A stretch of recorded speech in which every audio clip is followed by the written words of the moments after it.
இல்ல இப்ப துரை வைகோ வந்தனால மதிமுக நலிவடைஞ்சிருச்சு அப்படின்ற அந்த ஆமா, ஒரு அதுதான். இல்ல அவன்தான் அந்த இடத்துக்கு எப்படி வரோம் நம்ம எப்படி ஒரு முன்முடிவோட அதை நம்ம அணுகுறோம் துரை வைகோக்கு நம்ம டைம் கொடுத்தோமா அவர் அரசியல ஜெயிக்க மாட்டா நம்ம நினைச்சோமா நம்ம ஒரு டைம் கொடுக்கணும்ல அவருக்கும் அரசியல் அவர் ஜெயிச்சாரா? இல்ல ஜெயிக்கிறதுக்கு டைம் கொடுக்கணும்ல அவர் எப்படி கட்சியை நடத்துறாருன்ற நம்ம பார்க்கணும் அது அதுக்கு எப்படி முன்னாடியே நம்ம நடத்துவான்? அது எப்படி நடத்துவான்? ம். நீங்க எப்படி சார் மூட்டை பூச்சிட்டு ரத்த தானம் கேக்குறீங்க? மூட்டை பூச்சா நம்மளுக்கு எப்படி சார் தெரியும் ஏன் இவ்வளவு சீக்கிரமா மூட்டை அதை break பூச்சியோட பண்றோம்னு கேவலமானவங்க அவன். கேக்குறேன். சார் நாகரிகமான வார்த்தைகளே சொல்லலாம் மூட்டை பூச்சி நாகரிகம் இல்லையா? மூட்டை பூச்சின்றது நாகரிகம் தான் அவன்ற வார்த்தைக்கு பதிலா அவர் அப்படின்னு நீங்க சொல்லலாம்னு நினைக்கிறேன் ஏன்னா நீங்க பேசுறது எல்லாரும் பார்ப்பாங்க சோ அதனால சொல்றேன். அவர் அவர் அவார்னு வரைக்கும் சொல்லலாம்.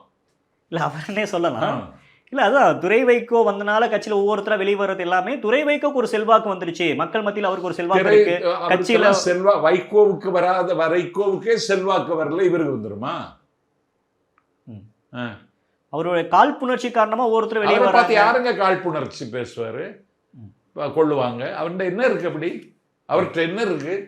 கட்சியிலிருந்து ஒதுக்கி வச்சவங்கள நாங்க கட்சியில மதிமுக கீழே இருக்கிறவங்க வைகோ தொண்டர்கள் யாரும் அவங்களோட உறவு வச்சுக்கல பேசல ஆனா மல்லை சத்தியா தொடர்ந்து கட்சியிலிருந்து ஒதுக்கப்பட்டவங்களோட பேசுறாரு கட்சிக்கு எதிராக செயல்படுறவங்களோட பேசுறாரு அப்ப கட்சி பார்த்துட்டு சும்மா இருக்குமான்னு கேக்குறாங்க. கட்சிக்கு யார்கிட்ட பேசினாரு? மல்லை சத்தியா தொடர்ந்து கட்சியிலிருந்து விலக்கப்பட்டவங்க பேசிட்டு இருந்தாரு திமுகவுல மறைமுகமா இது பண்றாரு திமுகவோட ஸ்லீப்பர்ஸ் எல்லாம் செயல்படுறாரு மல்லை சத்தியான்றாங்க.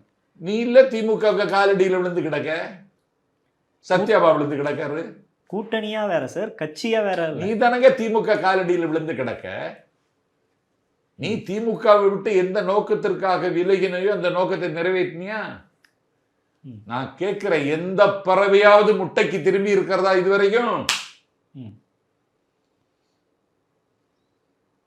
சரி யார்கிட்ட பேசணும் யார்கிட்ட பேசக்கூடாதுன்னு மதிமுக ஏதாவது விதி இருக்கா? இருக்கான்னு கேட்கிறேன்.